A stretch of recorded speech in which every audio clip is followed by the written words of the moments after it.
Di depanku berdiri seseorang yang barangkali aku sudah kenal benar. Mungkin juga tidak. Aku tidak tahu siapa namanya. Perawakannya sederhana. Ia tidak membawa apa-apa. Matanya juga hanya dua, dengan sorot yang biasa. Bahkan ia tersenyum manis dan mengatakan, "Hei, apa kabar?" Tapi aku cemas. Aku merasakan ada bahaya sedang merambat perlahan hendak menyangkap leherku. Aku merasa terpepet ke sudut dalam sopan. Dan kemudian pada akhirnya nanti aku akan diminta untuk menyerah. Aku tidak siap untuk menyerah. Karena aku masih perlu untuk menunjukkan kalau diberi kesempatan lebih lama mungkin aku sanggup bekerja lebih baik. Termasuk memperbaiki kekeliruanku di masa yang lalu. Sayangnya, waktu tidak bisa menunggu. Orang itu bertambah dekat. Akhirnya, aku terpaksa membela sebelum diserang.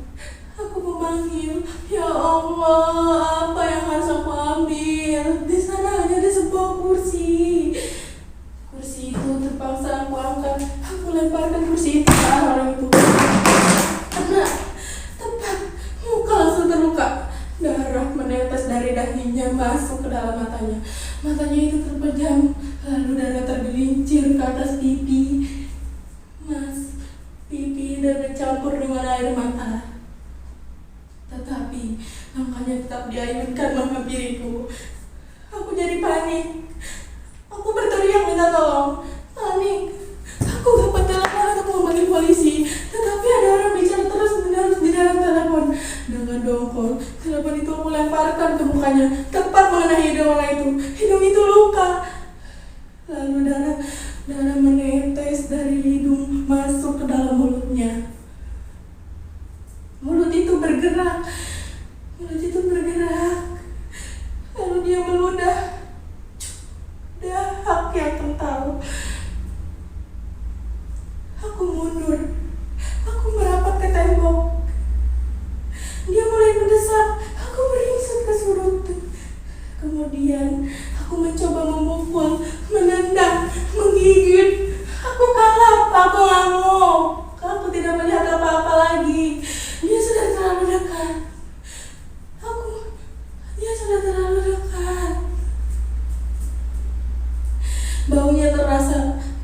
Tubuhnya menyentuh. Aku dilandanya. Tidak. Aku gepeng. Aku coba juga merontak. Tapi tak berdaya. Tak ada gunanya. Kemudian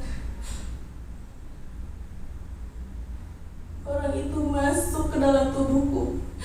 Ia masuk ke dalam jantung. Ia masuk ke dalam kepala. Ia masuk ke dalam perut. Mengalir ke seluruh tubuhku. Ia menusuk ke sanubariku. Ia menjalari supaku. Aku menjerit dan mati.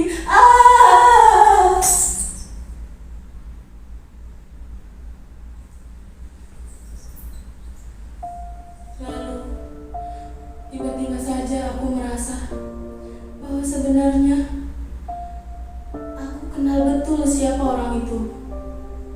Tiba-tiba saja aku merasa aku teringat masa mudaku.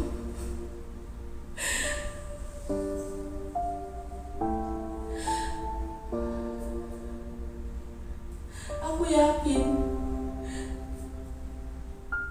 aku sebenarnya kenal betul bahwa itu adalah aku di waktu masih muda.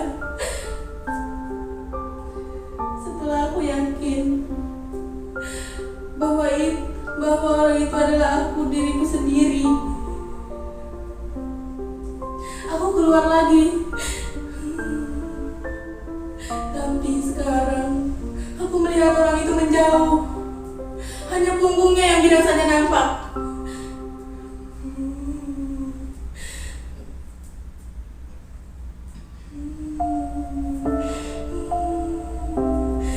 Kepalanya terus tetap menghadap ke depan. Aku tak dapat lagi melihat mata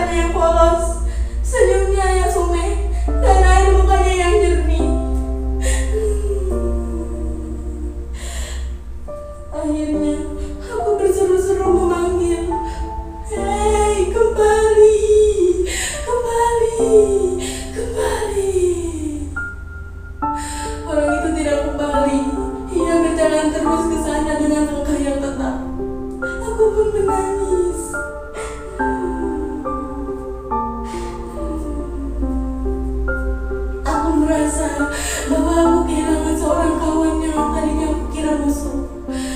Tapi tangis itu tidak menghiburku. Baru semenit menangis, aku sudah buru-buru mengangkat mukaku lagi untuk mencari orang itu. Ternyata orang itu sudah lewat.